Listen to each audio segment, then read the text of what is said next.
I want you to picture a scenario. It's, the dead of night. The house is completely silent. Mm-hmm. The street outside is empty. Everyone else in your home is fast asleep. Yep. You're technically resting. Maybe you're even lying in bed with your eyes closed, trying to drift off. Right. But there is a part of you, some deep, low-humming engine in the back of your brain that is fully 100% online. Oh, I know this feeling. You're listening to the silence. You're scanning the room without even moving your head. You hear the refrigerator cycle on downstairs. It's a feeling that isn't quite anxiety. It's not panic, but it definitely isn't relaxation either. That is such a visceral, universal experience. If you are responsible for another life, whether that's a newborn or, a toddler or even an aging parent, you know exactly what that frequency feels like. And usually our immediate reaction is to pathologize it. We try to fix it. We think, oh, I need to meditate, or why is my brain broken? Why can't I just switch off? Exactly. We treat it like a bug in the operating system. But today, we're doing a deep dive into an essay that argues the exact opposite. It suggests that this feeling isn't a bug at all. It's a feature. The essay is called Vigilance by the writer and philosopher Pedro Malha. And honestly, reading this piece, it kind of blew my mind a little bit because it puts words to something I think we've all felt but never had the vocabulary for. It really is a profound piece of writing. It fundamentally reframes the experience of caretaking. Malha defines the state not as a nervous disorder, but as the quiet architecture of parental care. Quiet architecture. That is such a heavy, beautiful phrase. It is. He argues that vigilance is a background condition of how time is lived once you become a parent. It doesn't arrive with a marching band or a big announcement. It builds quietly until it becomes the atmosphere you breathe. It implies structure. It implies that it's holding something up. So our mission today is to blueprint this architecture. We're going to unpack why this state of hyper-awareness exists, why Malha says it's actually a sophisticated form of intelligence, and how it physically reshapes your attention span. And for everyone listening who feels tired just hearing you describe this, please stick around, because the conclusion Malha reaches is incredibly validating. It changes how you view your own exhaustion. From something is wrong with me, to my system is working exactly as intended. Okay, so let's start with the basics, the hardware, the physiology of attention. Malha draws this really sharp contrast between how our brains work before we have kids and how they work after. Right. If you think back to life before caretaking, attention is what he calls episodic. Episodic. Yeah, think of it like a light switch. You turn it on when you're working on a spreadsheet or driving in traffic. You focus, you do the task.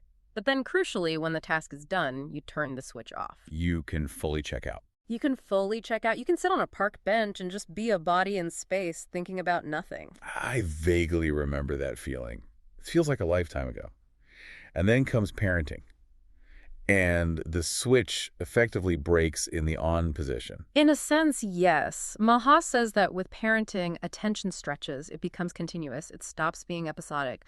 It doesn't end when the child falls asleep or when you close the bedroom door. Right. Vigilance is basically what's left over after all the physical tasks. The feeding, the cleaning are done.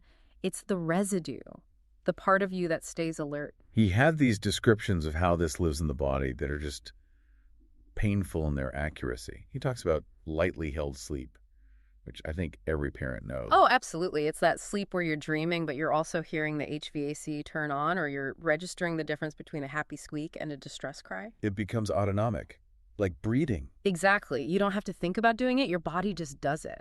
There's one image in the essay that really stuck with me. He describes eating a meal while listening for movement elsewhere. That is the perfect example. I mean, think about the complexity of that.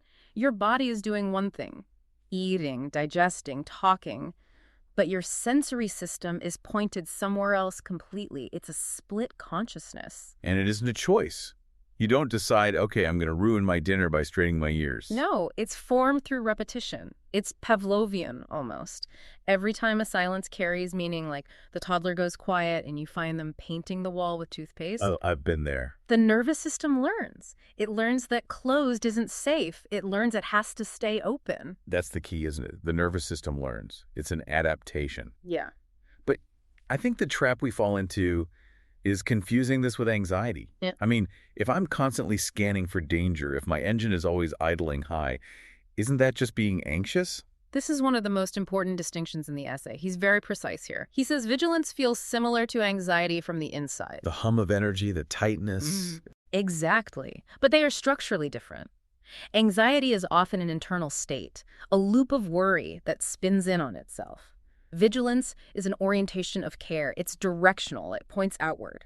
It's not just fear. It's a connection to the future. So anxiety is me spinning out, but vigilance is me being ready. Precisely. It's an open channel. Anxiety closes you off. Vigilance connects you to the room. It's a radar dish. You don't say a radar dish is anxious because it's spinning. You say it's functioning. This brings us to what I think is the most comforting part of the essay. Mala argues that there is an intelligence to this vigilance, because usually when I'm lying awake in the early morning, worrying, I don't feel intelligent. I feel irrational. You feel messy. Yeah, I feel like I'm losing it. And that's the tragedy Malva points out. We mistake this high-functioning state for personal neurosis. We think, I'm just a worrier. But he argues there is deep intelligence in it. Think about what it does. It keeps memory close.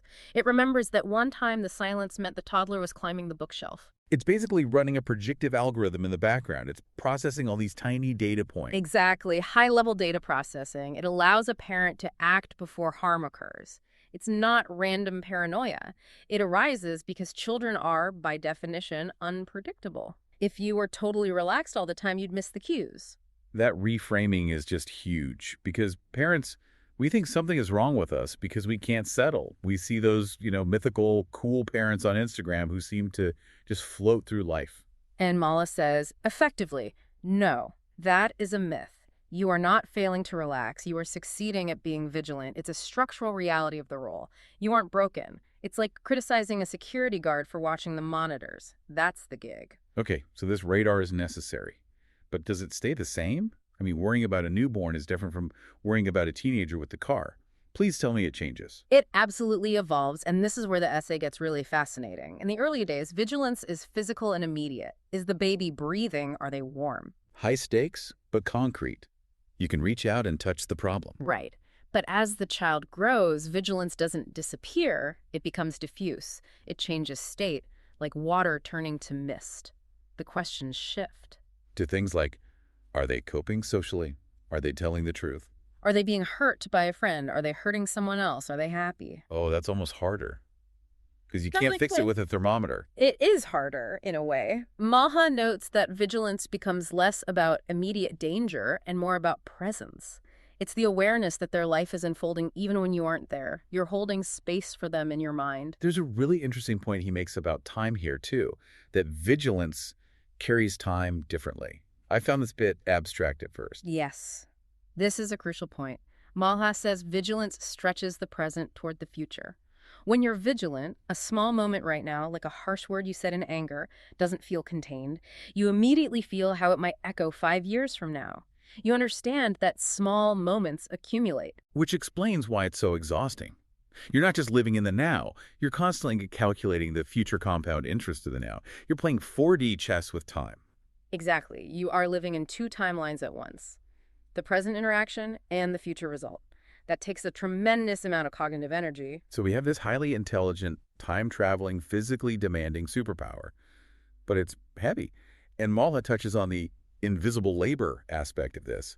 Because to the outside world, vigilance looks like nothing. This is a major source of fatigue. It doesn't look like doing anything. You can be sitting on the sofa, and to a partner, it looks like you're resting.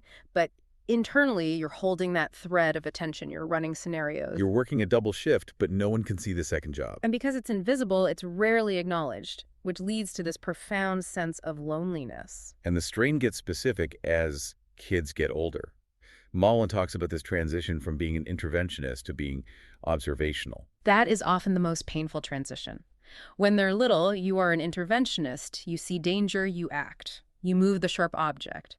But as they seek independence, you can't intervene in the same way. You're still watching, but you have to sit on your hands.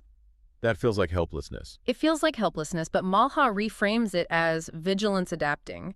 You're holding awareness without immediate action. That takes an incredible amount of restraint. It takes more energy to watch a child stumble and not shout, "Be careful," than it does to just run over. It's the restraint that kills you. It's the active suppression of that instinct. Exactly. It is muscular work to do nothing. There's a warning in the essay, though, a trap that we can fall into. Because if we spend, 18 years doing this, it starts to feel like this is who we are. Yes, and this is crucial. We must not let vigilance define our whole self. The danger is believing that rest is a failure of care. That's the toxic thought. If I relax, I don't care enough. And then it becomes rigid. It becomes rigid. It becomes stifling for the child and destroying for the parent. Malha suggests we need to see it as a field of attention, like a coat we wear, rather than our skin. You are vigilant, yes, but you are not only vigilance. I think that connects to the idea of love. Yeah. Because we've talked a lot about risk and danger, and it makes vigilance sound so grim. But Mala insists it's not just fear. No, and this is the heart of the essay. If it were just fear, we'd be paranoid androids. He writes that vigilance contains fear, yes, but it also contains love, memory, and responsibility. If you reduce it to just fear, you try to eliminate it. But if you recognize it as love, It softens, specifically love as continuity. love is continuity. I want to double click on that. What does he mean? Well, we think of love as an emotion, that warm, fuzzy feeling. But Malha is talking about love as a practice, as a structure. It's the commitment to the continuity of another person's well-being over time. Vigilance is how that continuity is lived out. It's the practical application of love. So the million-dollar question, does it ever stop? Do we ever get to just turn the switch off and go back to that episodic attention? The honest answer from the text is no, not really. It never fully ends. Even with grown children, the orientation persists. You check your phone a little differently. You scan the news differently. That sounds a little daunting, like a life sentence. It might sound that way, but Malha says it eases. It quiets down. It hums rather than shouts. And crucially, he says, vigilance can coexist with joy. This is so important. You don't have to be tense to be vigilant. Exactly. You can be laughing, enjoying your life while that hum is running in the background. It becomes background music instead of a siren. I like that image. It moves from the foreground to the background. It becomes ambient. Exactly. And there are moments when a child returns home safe or a period of stability settles in where it naturally dips. It's a dynamic response. It knows when to rest if you let it. So if we take a step back and look at this entire concept, Yeah. what's the big takeaway? For the person listening who is maybe feeling a bit crazy, sitting in their car just to get 5 minutes of silence, what does this essay offer them? I think the biggest offering is validation. Malha is telling us that vigilance is not a mistake to be fixed. It's not a symptom of panic. It is a sign that care has taken root deeply enough to reshape how you live through time. It's the architecture of care. It's proof that you are doing it. Yes. And just naming it, calling it vigilance instead of anxiety doesn't make the tiredness go away. The labor is still there, but it removes the self-blame. Right. You can stop beating yourself up for being alert. You can say, I'm vigilant because I am loving, and that is a much better place to operate from. That is a huge relief. Just knowing that scanning the room is a skill, not a tick. Right. And here's where it gets really interesting. Mala ends with a provocative thought about the limits of this feeling. We often feel that if we are vigilant enough, we can prevent all bad things from happening. The magical thinking trap. If I just worry hard enough, they'll Yeah. be safe forever. Exactly. It's the illusion of omnipotence. But Mala writes that vigilance is limited. It can notice outcomes, it can respond to them, but it cannot control outcomes. Oof. That's a hard pill to swallow. Because the control is why we do it. It is. But accepting that limitation is actually the only way to carry the weight, honestly. If you think your vigilance controls the universe, you will crush yourself. You'll burn out trying to be God. But if you recognize it's just an orientation of care, Then you can breathe a little. You can carry it without being crushed by it. You can be a witness. that's a powerful place to land. It's about doing the work of noticing without the illusion of total control. Precisely. It's witnessing, caring, and being ready, but surrendering the result. That is the ultimate act of trust. Well, I hope that gives everyone listening a little more grace for themselves the next time they find themselves awake in the early hours, listening to the house settle. It's not a glitch. It's just the quiet architecture of how you love. Beautifully put. Thank you for listening to this deep dive. We'll catch you on the next one.